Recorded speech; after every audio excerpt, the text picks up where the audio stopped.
welcome to the second review of this week.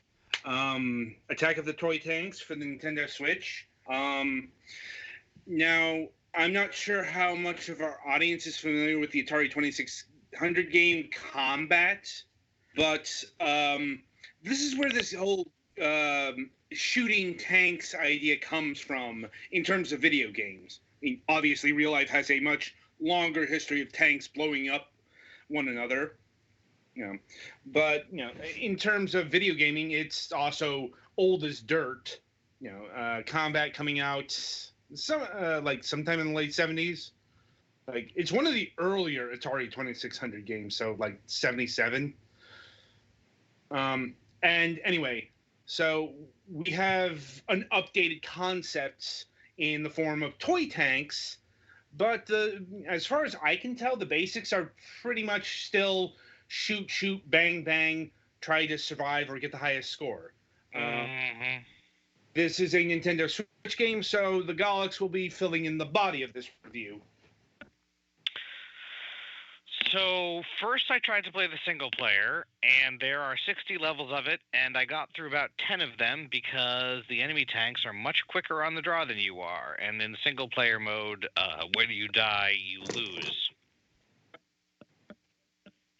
There are different situations like hazards, and sometimes it's dark, and sometimes there are laser fences and stuff.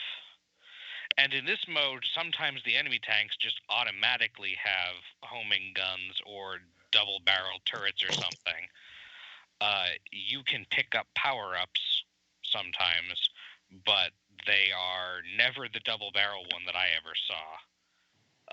And only slightly homing, and then they have like two different one's like higher speed, and one is like a sidewinder dealy where it just kind of wiggles, which I guess is useful for shooting around corners.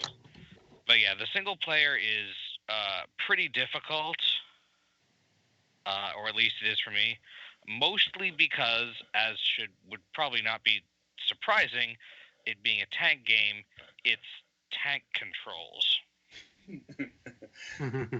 It's a particularly kind of awkward and unremappable version of tank controls to me. Left and right on the left stick turns you counterclockwise and clockwise. I kind of wish I could use the pad for that. Then the turret is right stick, and you go forward with L, backwards with ZL/L2. And fire with like A or R, or ZR, which you'll probably want to use ZR because your turret aim is with the right stick, so your thumb is occupied there. It's not like really awkward controls or anything. It's just I wish I could have remapped which way forward and back is, honestly, because I was frequently having trouble with that. But part of that's just I'm not great at tank controls. I don't know. Multiplayer mode, I didn't get a chance to play with another person, but I messed around with it. It has the usual kind of rattle-like a jank of requiring you to resync the controllers every time you change from single player to multiplayer. Mm-hmm. It's not hard and it works. It's like it takes you out of the game for like a second or two. Yeah, in multiplayer mode, there are like 8 different arenas, and it's you and another person, and you just try to shoot at each other. You respawn instantly as soon as you die. It's awkward to change to a different stage because you kind of have to exit out of the multiplayer mode and go back into it, at least as far as I was able to find. And again, this is where the power-ups really come in because when you start with symmetric conditions, the person who can get the slightly aiming bullets or the faster bullets first wins, especially since you can actually shoot down the opponent's bullets.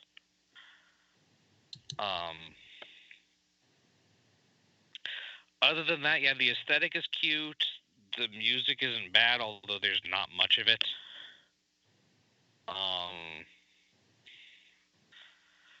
I guess I would probably get this more if you have a friend you really want to play with than to play through the single player game, unless you're like really good at tank controls from the top down perspective.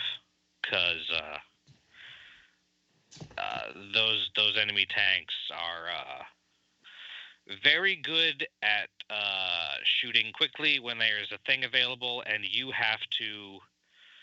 your target marker is always a set length from your tank, and it does not always immediately tell you when your shot will go through or whether it will be blocked by the corner of a thing, so you have to get good at judging that. There are also some things that you can shoot over but not walk over.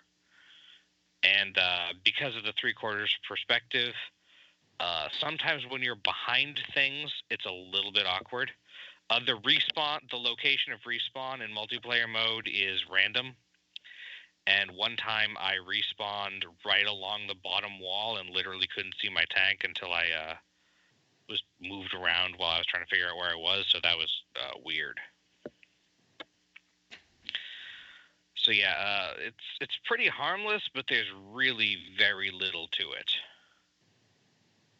So I forgot to actually check the price. How bad is it, Adam? It's your typical Ratalakia price of $5, $4.99. Though okay, that's not too bad. Yeah, though as of this recording, it's on sale for $3.49 as part of the Just for You offer. Okay, I think Just for You offers are not equal to everyone, but they might be. So yeah, if you want to do tank combat with a friend and you like the toy aesthetic and stuff, for $3 or so, I would say it's probably worth checking out. Yeah. But again, as is somewhat expected of these Ratalaika games, there's not a whole lot of substance there. Again, I feel like this is probably a game that is somewhat missing having a set of achievements. And also just, you're going to need to get pretty good before you can get more. Like, the first stage in the single-player campaign, the opponents don't really shoot at you. But then after that, they are very quick at shooting at you when there is a line of fire available. All right. Anything else? Not really. Fun enough, but there's just not a whole lot of there aside from the number of single player stages is pretty decent. There aren't even that many multiplayer arenas, but they do cover most of the variations you see in single player. Some of them have weird landmines and stuff. All right then. So that'll about do it for Attack of the Toy Tanks here. Up next is a game called Kirchhoff's Revenge.